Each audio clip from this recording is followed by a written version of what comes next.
Kintsugi Heroes acknowledges funding and was made possible with support from the Community Broadcasting Foundation. Find out more at cbf.org.au.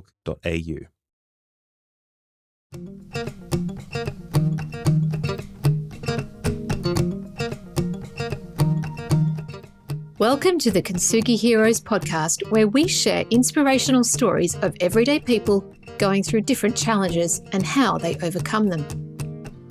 Please be aware that the story you're about to hear may have moments of deeply felt emotions and personal experiences. If anything you hear has a triggering effect, please reach out to someone who can help keep you safe. If you love this conversation, we'd love you to like and share it with your friends so we can continue to share more inspiration and hope to as many people as possible. Now, listen up for our next hero story.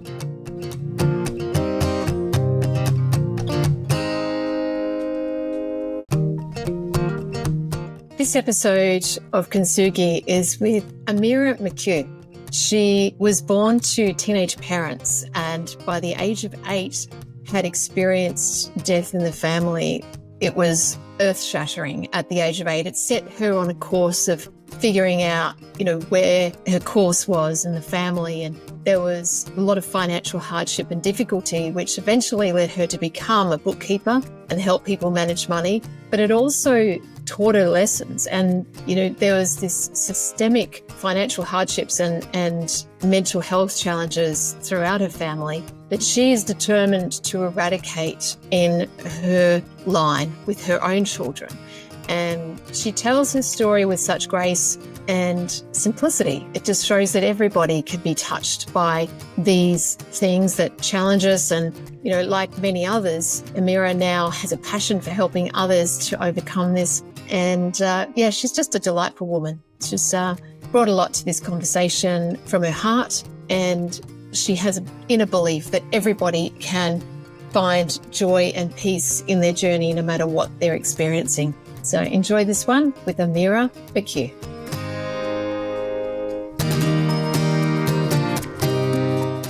Well, hello, Amira, and welcome to Kintsugi Heroes. It is such a pleasure to have you. How are you today? I'm good. And how about you? I am fabulous because I get to hear from you. And I always love talking to people and hearing their stories and, the journeys.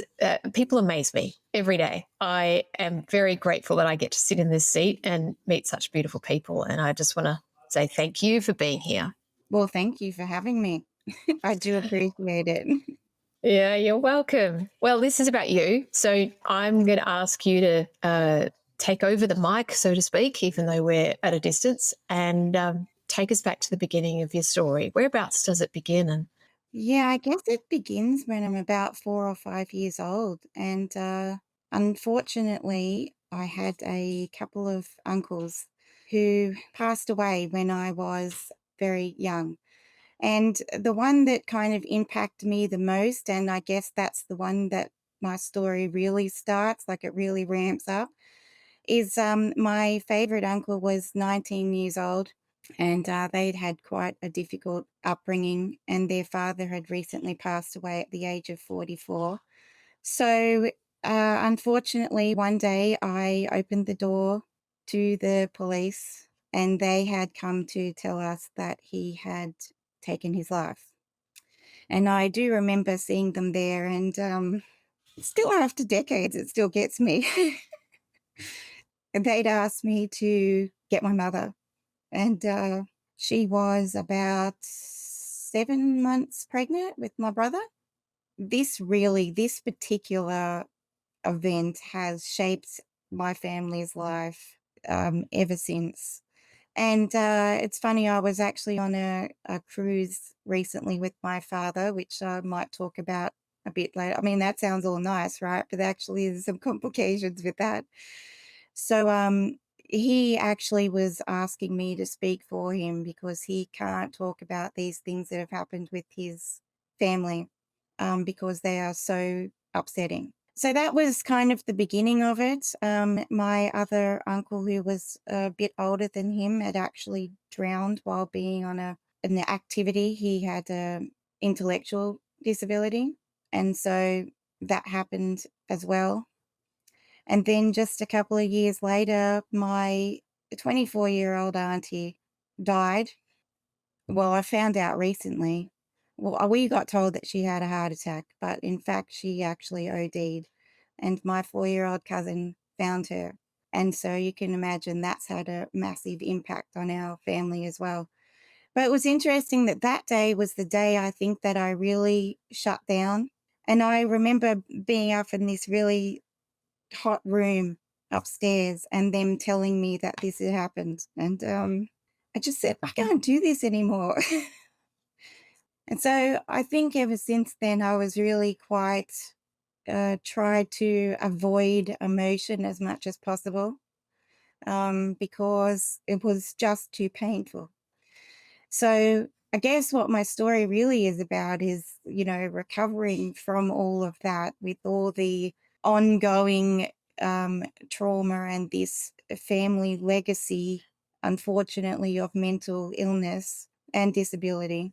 My commitment to changing our story so that, especially with my children, that this is not something that they will continue having the same impact that it has for all of us at this point, So, yeah, unfortunately, just not long after that, my other auntie also at 34 refused treatment and she also passed away. And so what I've come to realize is I have 4 sets of cousins and all of them have lost a parent while they were children. And so while my life wasn't a barrel of laughs, that's for sure, but both of my parents are alive. We certainly have some challenges, difficulties, but as I said to my husband yesterday, at least I still have the opportunity to change something if it can be changed, because they are both still here. But my other cousins never had that opportunity. So in a strange way, I feel kind of grateful. Despite all this, craziness that's surrounded us and continued to surround us. But yeah, it definitely has had a lasting impact on our family and the way that we've seen the world. Wow, that's devastating. How old were you? You said, was it 4 or 5 when the first uncle died? Yeah, I would have been 5. So I take it your family was close, as in you were close with your cousins and uncles and aunts. And I was close with my aunties and uncles, yes. Unfortunately, my father's, when his father had passed away, and just also with another level of complexity, my parents were teenagers when they had me. So, all of a sudden there's my father as a teenager trying to step up and fill some parent shoes, and his mother took, the super from my grandfather, which was an odd thing to have in those days, but he worked for the government, and she left all of the children behind. So she just left all 5 of them behind, and I think my father was maybe 18, and the youngest one was 12. I mean, they're all gone apart from my father, and they have been for a long time. So yeah, that makes a family get very small very fast.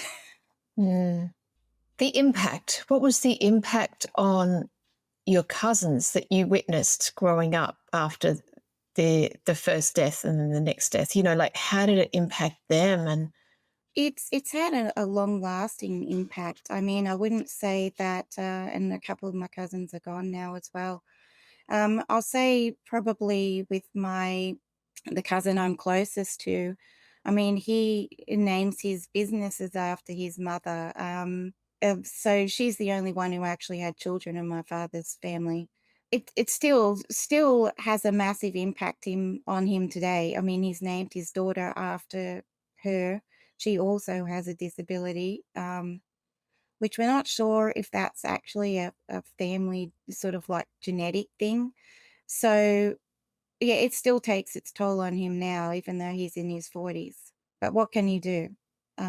It's a terrible thing to have happen to you. I'd say the one who found his mother when he was 4, he's definitely had some massive ups and downs in life. but of course he's doing the best he can as well. It's definitely just had a massive impact. But out of that as well, there's also light to it as well. And then I guess that's what I don't want people to get stuck at, okay, this is actually pretty tragic, right? But where do you go from there? I mean, you can't stay there if you want to have any quality of life. And I suppose that's really what I want people to take away from what I'm going to say. Is that you can have all of these things happen, but you can still make the best out of life, and you can find a way to move forwards. And, even after all these years, it's still quite upsetting for me to think about that. So I try not to stay there too long. Sometimes if people ask me, I pull it out briefly, but then we've got to get onto something else, or otherwise, yeah, I get stuck there, and I don't want to get stuck there for sure. How did you learn that, that staying there wasn't healthy and, hey, there's more to life than being stuck in the pain? It's been a journey over decades, of course, and with many twists and turns as well. So when I was 20, I had a daughter, and she actually has a disability. So she has cerebral palsy. So I've been looking after her since I was 20 years old. It's a work in progress. There's many steps to it. And because also, if you think about it, life happens. So life is always, it's not a linear thing, I guess. Some days are great, others not so great. There's all these challenges that can come up that aren't in your control. So there has to be some level of trust, I guess, that you can cope with the challenges as well. So that definitely helps. But in terms of, I think the biggest things that have made the difference, and this is going to sound really strange, but my daughter and I agree on this point, that what changed my destiny was probably having her and having her have this disability. So it wasn't something, she wasn't born with a disability. She actually got sick, and this is what happened. And interestingly, people would often say to me, oh, that's so terrible, your daughter's got a disability. I don't want to make light of the situation, but you know what? It's actually not the worst thing in the world. It is what it is. You just have to make the best of it. And she would say to you, if you asked her, and in fact, she did even just last week, she said, I think this was meant to happen. And because I had to fight for somebody, it got me out of that space where I needed to take care of somebody else. And to do that, I had to get over myself, so to speak, because who was going to do it if I didn't do it? And unfortunately, with her father, again, more challenges. This is something that you keep bumping up against when you come from a family where this happens.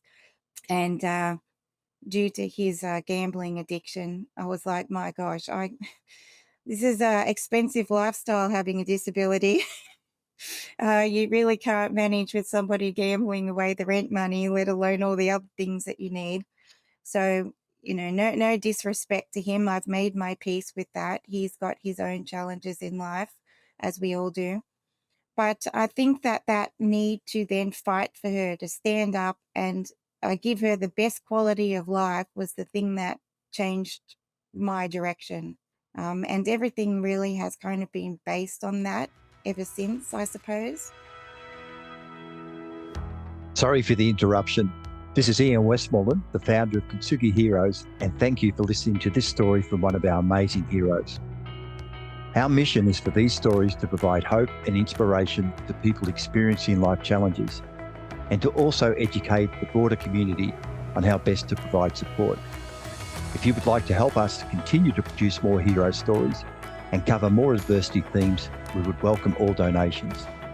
These can be made via our website, kintsugiheroes.com.au. The donate function is at the bottom of the homepage. We'd also welcome any feedback. You can email me direct using ian@kintsugiheroes.com.au. Now let's get back to the story.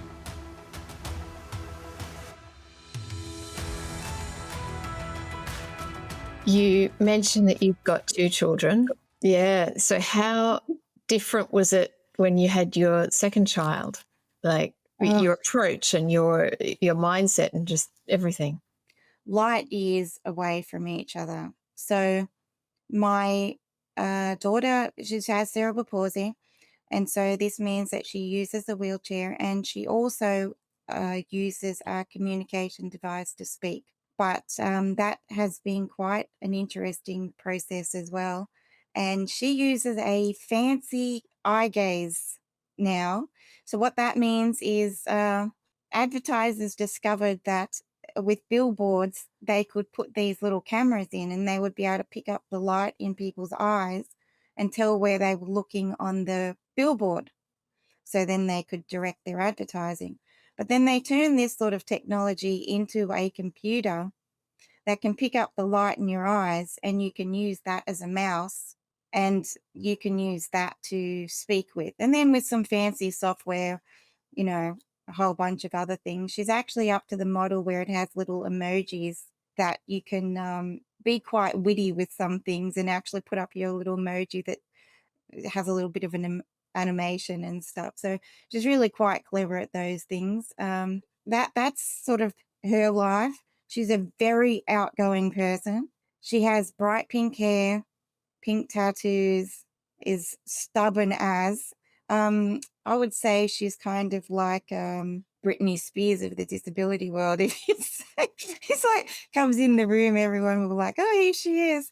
When my son is definitely more introverted, having him, I was terrified that something would happen to him because people worry when you have a child that there'll be complications or there'll be issues, but they're kind of surface level. It's only when this thing has really happened to you that you realize how real it actually is. And so the thought of it happening twice was it terrified me. So I tried to kind of distance myself there as well. But how could you? He's adorable. But he's a sporty person.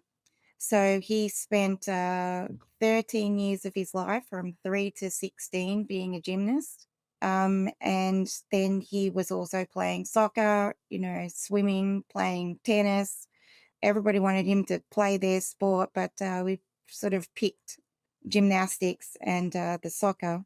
And then he became a gymnastics coach, and then he now is an ice hockey player. And he's definitely become much more outgoing. So he's had to deal with a lot of anxiety issues. Unfortunately, the hangover from the family issues.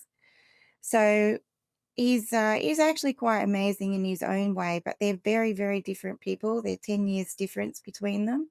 And of course, there are, again, some challenges with growing up with a sibling who has a disability. That can make some issues. And then getting back to the family mental health challenges, unfortunately, my nieces and nephews are also not well. And I had 2 of them living with me, not at the same time, but one at a time.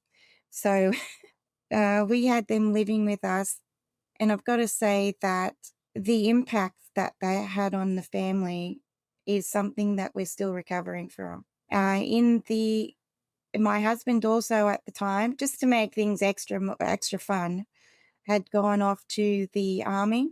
And I knew something wasn't quite right. You can tell that something's not, I don't want to say the word normal, but it's just not sort of the way that you would expect it to go. And so when he managed to come back from basic training, he actually was diagnosed with mental health illness. And 3 months later, my niece was diagnosed with the very same one as well. And a couple of years later, my nephew had some traits of that as well. And so it just keeps on going. And again, I would say that apart from having my daughter, these other challenges meant that You can either throw your hands up and go, well, I can't deal with this anymore, or you can go and educate yourself, which is what I chose to do. And I have done there's a few different things that you can do for family members. So you can educate yourself in how you can help that person better and not make things worse. Because usually with our skills, we want to make somebody fit into a little box and go, this is the way you should be able to do things. You're not doing it. So this is your problem. But it's actually a family problem. And the only way to move forwards with that is to find out what are good solutions and strategies to move past this, and not to be part of the problem as well, but to be part of the solution. And it's actually quite an interesting how much you will discover about yourself while doing those courses as well. I love that, Amira. I hadn't really thought about it like that before. And I don't know that I've heard someone say that they've gone off and educated themselves and done courses to learn how to deal with that in their own family. Good on you. Yeah. That's really... There is. I mean, it's not immense. something that many people would be would know about that much. But if you happen to be in the right situation with some hospitals, they're actually getting much better at that now, and they will advise you of these different resources and courses that are available to you as well. And so I kind of deep dived into all of that, ran myself a bit through the ringer, doing those. Of course, I can't do one at a time. I would have to do a couple at a time, wouldn't I? Because there's a bit of an overachiever in here somewhere, even with getting well. So what have you done to enable you to get through so much family tragedy, darkness, sadness, and then, your own struggles? What's brought you through it all? The secret sauce, if there is one, is persistence. Now, it's the ability to keep going, I think. One of the commitments that I made when I was helping my niece and my husband through those initial days of their diagnosis, it was actually, I'll tell you a funny story. So there I was with this, she was a therapist, but more of a management. So they'll have like a team, and there'll be that person that sits at the top of the team coordinating everybody else. And one day she'd asked me to come in and talk to her about, the family situation, because when somebody gets a diagnosis like these, they want to try to understand how this happened. And of course, they want to then start delving into the family. And so at one point, going through some of the things that I shared earlier in this conversation, she says, "Can you just hang on a second? I need to go get more paper." So I was like, what is this? Are we like some sort of case study here? I mean, oh dear, it wasn't bad. And trust me, I haven't even really talked that much about the other side of the family. So, yeah. So anyway, that's a bit entertaining. But yeah, she'd gone out to get some more paper to write some more stuff down. But at that time, I'd said I wouldn't go down with the ship. Unfortunately, that's not, it depends of our definition of going down with the ship. But some years later, it did take its toll on me, and I did actually have I guess we would call it a breakdown. And one day I was at work, and the next day I pretty much couldn't function. And so my hands were shaking. My whole body was shaking. And they said that the amount of adrenaline and cortisol that's like stuck in you will make this happen. Like you'll get really shaky. And I never actually went back to that job. I was a manager of a disability service at the time. It was pretty hard to leave, but at the same time, at some point you need to take care of yourself. And I would say that has been the journey in the past 5 or 6 years, that I've been on a journey, and I'm still on that. And I'm coming to the point where in the last few months, I've just lost 14 kilos. So yeah, the 14 kilos I've lost, yeah, it's hard to, in a way, recognize myself at times. But I got to the point where I had to put my health as a priority. So I have a business as well, and I'm trained as a bookkeeper. So I help people around this area. But again, there's more giving, there's more trying to take care of people and support them. And it just took its toll to the point where I was so tired that I'd pretty much have to take a nap at lunchtime instead of eat lunch. And I kind of alluded earlier to going on this cruise with my father. And it's actually a strange story how that happened as well. I was helping some people go through a visualization process, and I'd done some recordings. And one of the exercises was to imagine that somebody had invited you on a cruise. And I don't know, it was just to get into the feeling. So I am very big on, I don't know if manifesting is the right word because we're always manifesting, but more directing your manifestations and attracting the good things that you want. So yeah, I was doing this exercise, and then 2 weeks later, my father rings and says, "Listen, I've got this cruise that I'm going on." And the person that was meant to go with him couldn't go. Did I want to go? So that was strange. But that was the catalyst then for wanting to do something about my health, because I did not want to go on this cruise feeling uncomfortable and being so tired. How was I supposed to enjoy going out? And, we went to the Kimberleys, and you go out in the Zodiacs and see the wildlife and whatnot. How was I going to do that when I was so exhausted that I couldn't even make it to lunchtime without taking a nap? So it really was time to then focus on myself. And yeah, so everybody's seen me going through this process. And it's also something that's sort of come up is, doing those other things and having those health checks that you need to get after being 50 years old that you some of us stubbornly do not want to deal with. And I'm like, okay, I've got to make the commitment to do that as well, because that is part of the entire process of taking care of yourself. And at the end of the day, if you really want to support other people, you have to take care of yourself. And you're not going to do that if you don't do the things that sometimes are uncomfortable. Sometimes you don't want to have to do them. Sometimes you don't want to have to make a plan for what you're going to eat and all of those kind of things. But what's the result that you get in the end from doing that? And again, and also with running a business.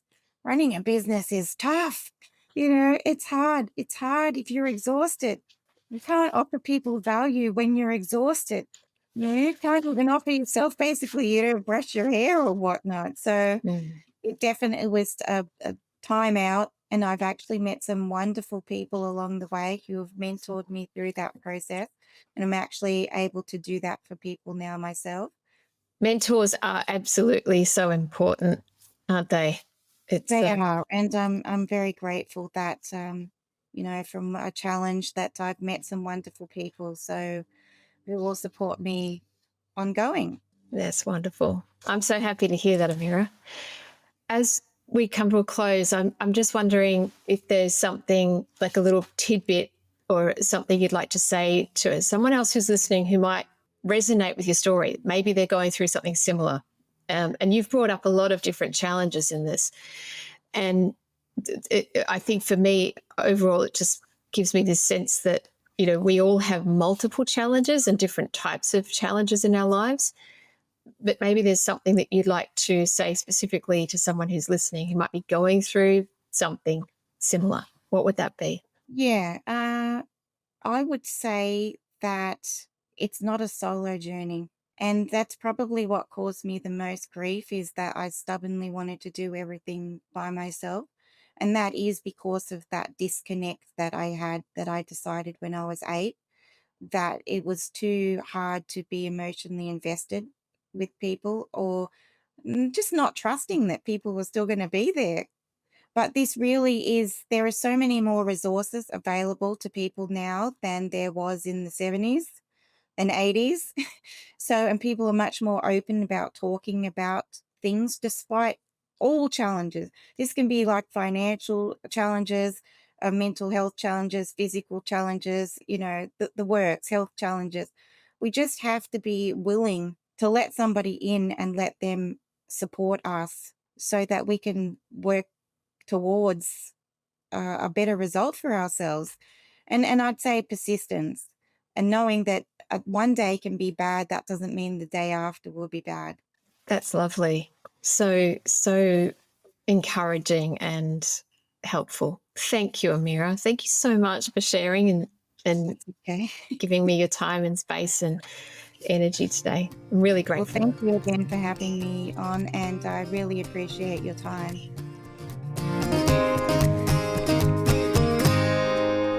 We hope you've enjoyed this episode of Kintsugi Heroes. Please like and share the show to your friends so we can get this out to even more people.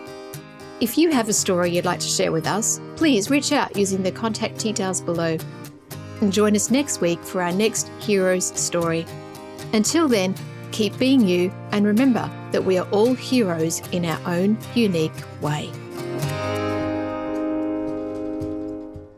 Only when it's broken. Only when it's broken. When it hits you in the middle of the night and the truth burns so bright. Only when it's broken. Only when it's broken.